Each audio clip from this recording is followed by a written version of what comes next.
Sexta-feira da Paixão de Nosso Senhor, dia de reflexão, dia de silêncio, dia de respeito, dia de unir a nossa dor, a dor de Nosso Senhor, dia de Calvário, dia de um imenso amor, dia em que nós olhamos para a cruz de Cristo e enxergamos através dela um Deus que nos ama com amor de morte para nos dar a vida.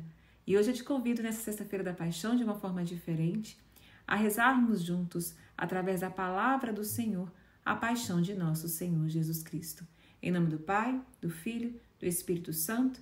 Amém. Vinde Espírito Santo, vinde por meio da poderosa intercessão do Imaculado Coração de Maria, vossa amadíssima esposa. Te convido a abrir comigo a palavra de Deus no Evangelho de São João, capítulo 18, versículos de 1 a 19 e também versículo 42. Vamos ler juntos?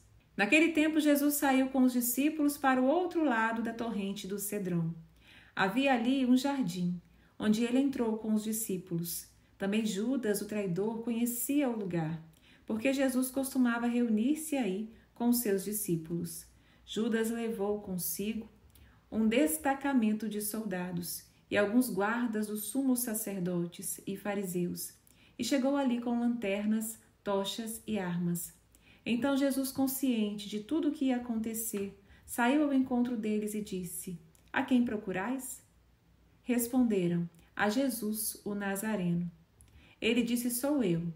Judas, o traidor, estava junto com eles. E quando Jesus disse: Sou eu, eles recuaram e caíram por terra. De novo lhes perguntou: A quem procurais? Eles responderam: A Jesus, o Nazareno. Jesus respondeu: Já vos disse que sou eu. Se é a mim que procurais, então deixai que estes se retirem. Assim se realizava a palavra que Jesus tinha dito: Não perdi nenhum daqueles que me confiaste. Simão Pedro, que trazia uma espada consigo, puxou dela e feriu o servo do sumo sacerdote, cortando-lhe a orelha direita. O nome do servo era Malco. Então Jesus disse a Pedro: Guarda a tua espada na bainha. Não vou beber o cálice que o meu pai me deu? Então os soldados, o comandante e os guardas dos judeus prenderam Jesus e o amarraram. Conduziram-no primeiro a Anás, que era o sogro de Caifás, o sumo sacerdote naquele ano. Foi Caifás que deu aos judeus o conselho: é preferível que um só morra pelo povo. Simão Pedro e um outro discípulo seguiam Jesus. Esse discípulo era conhecido do sumo sacerdote e entrou com Jesus no pátio do sumo sacerdote. Pedro ficou fora, perto da porta. Então o outro discípulo, que era conhecido do sumo sacerdote, saiu, conversou com a encarregada da porta e levou Pedro para dentro. A criada que guardava a porta disse a Pedro: Não pertences também tu aos discípulos desse homem? Ele respondeu: Não. Os empregados e os guardas fizeram uma fogueira e estavam se aquecendo, pois fazia frio. Pedro ficou com eles, aquecendo-se. Entretanto, o sumo sacerdote interrogou Jesus a respeito de seus discípulos e de seu ensinamento. Jesus lhe respondeu: Eu falei às claras ao mundo, ensinei sempre na sinagoga e no templo, onde todos os judeus se reúnem. Nada falei às escondidas. Por que me interrogas? Pergunta aos que ouviram o que falei. Eles sabem o que eu disse. Quando Jesus falou isso, um dos guardas que ali estava deu-lhe uma bofetada, dizendo: É assim que respondes ao sumo sacerdote? Respondeu-lhe Jesus: Se responde mal, mostra em quê. Mas se falei bem, por que me bates? Então Anás enviou Jesus amarrado para Caifás, o sumo sacerdote. Simão Pedro continuava lá, em pé, aquecendo-se. Disseram-lhe: Não és tu também um dos discípulos dele? Pedro negou: Não. Então um dos empregados do sumo sacerdote, parente daquele a quem Pedro tinha cortado a orelha, disse: Será que não te vi no jardim com ele? Novamente Pedro negou. E na mesma hora o galo cantou. De Caifás levaram Jesus ao palácio do governador. Era de manhã cedo. Eles mesmos não entraram no palácio, mas para não ficarem impuros e poderem comer a Páscoa. Então Pilatos saiu ao encontro deles e disse: Que acusação apresentais contra este homem? Eles responderam: Se não fosse malfeitor, não teríamos entregue a ti. Pilatos disse: Tomai a vós mesmos e julgai-o, de acordo com a vossa lei. Os judeus lhes responderam: nós não podemos condenar ninguém à morte. Assim se realizava o que Jesus tinha dito, significando de que morte havia de morrer. Então Pilatos entrou de novo no palácio, chamou Jesus e perguntou: tu és o rei dos judeus? Jesus respondeu: estás dizendo isso por ti mesmo, ou outros te disseram isto de mim? Pilatos falou: por acaso sou judeu? O teu povo e os sumos sacerdotes te entregaram a mim. Que fizeste? Jesus respondeu: o meu reino não é deste mundo. Se o meu reino fosse deste mundo, os meus guardas lutariam para que eu não fosse entregue aos judeus. Mas o meu reino não é daqui. Pilatos disse a Jesus: então tu és rei? Jesus respondeu: tu dizes, eu sou rei. Eu nasci e vim ao mundo para isso, para dar testemunho da verdade. Todo aquele que é da verdade escuta a minha voz. Pilatos disse a Jesus: o que é a verdade? Ao dizer isso, Pilatos saiu ao encontro dos judeus e disse-lhes: eu não encontro nenhuma culpa nele, mas existe entre vós um costume que pela Páscoa eu vos solte um preso. Quereis que vos solte o rei dos judeus? Então começaram a gritar de novo: este não, mas Barrabás.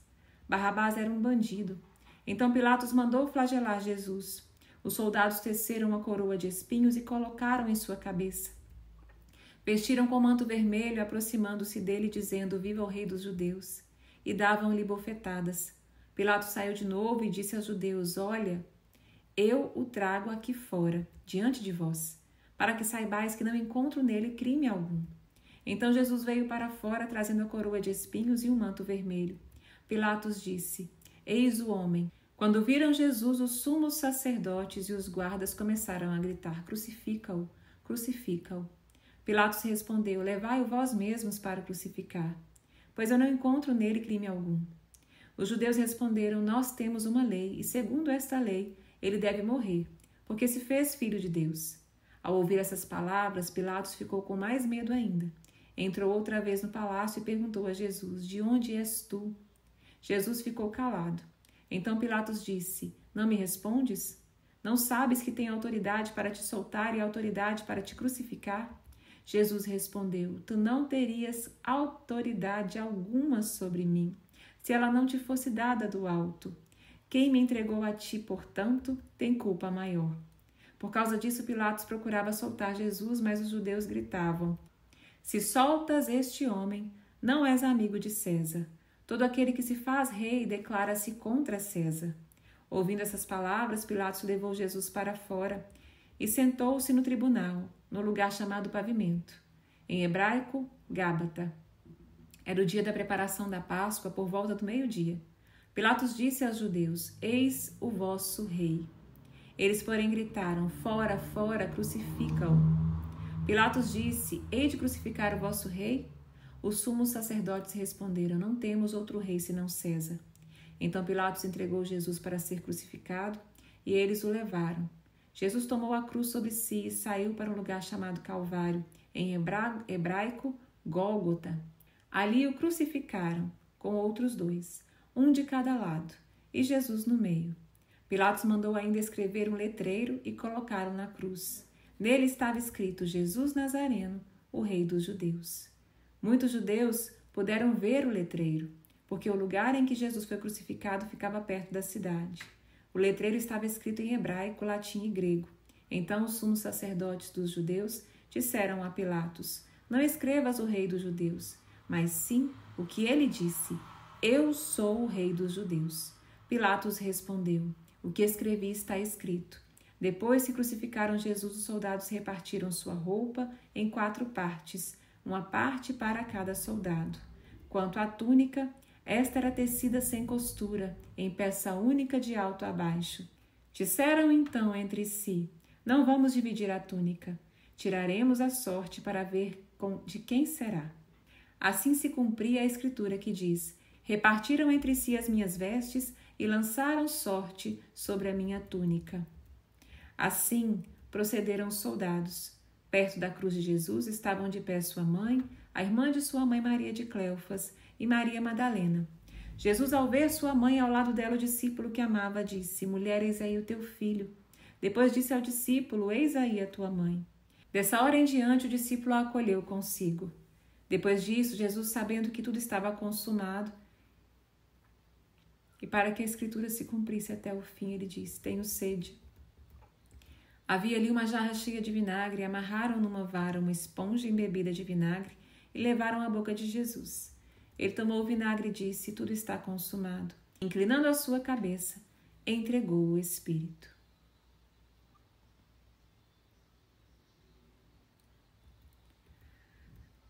Era dia da preparação para a Páscoa e os judeus queriam evitar que os corpos ficassem na cruz durante o sábado, porque aquele sábado era dia de festa solene. Então pediram a Pilatos que mandassem quebrar as pernas dos crucificados e os tirassem da cruz. Os soldados foram e quebraram as pernas de um e depois do outro que foram crucificados com Jesus. Ao se aproximarem de Jesus e vendo que já estava morto, não lhe quebraram as pernas, mas um soldado abriu-lhe o lado com uma lança, e logo saiu sangue e água. Aquele que viu dá testemunho, e o seu testemunho é verdadeiro, e ele sabe que fala a verdade, para que vós também acrediteis. Isso aconteceu para que se cumprisse a Escritura, que diz: Não quebrarão nenhum de seus ossos. E outra Escritura ainda diz: Olharão para aquele que transpassaram. Depois disso, José de Arimateia, que era discípulo de Jesus, mas às escondidas, por medo dos judeus, pediu a Pilatos para tirar o corpo de Jesus. Pilatos consentiu.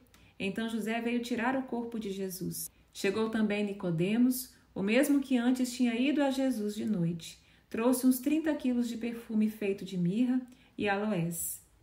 Então tomaram o corpo de Jesus e envolveram-no com aromas, em faixas de linho, como os judeus costumavam sepultar. No lugar onde Jesus foi crucificado, havia um jardim, e no jardim um túmulo novo, onde ainda ninguém tinha sido sepultado. Por causa da preparação da Páscoa e como o túmulo estava perto, foi ali que colocaram Jesus. Palavra da salvação. Glória a vós, Senhor. Que estas palavras venham nos trazer um amor imenso por um Deus que morreu por cada um de nós. Que seja um dia de silêncio, de contemplação, de jejum, penitência e oração. E que este dia te aproxime deste Cristo que te ama com morte de cruz. Estivemos reunidos em nome do Pai, do Filho e do Espírito Santo. Amém. Amanhã, sábado santo, estou aqui para celebrar com você a vitória da vida no lugar da morte. Até amanhã.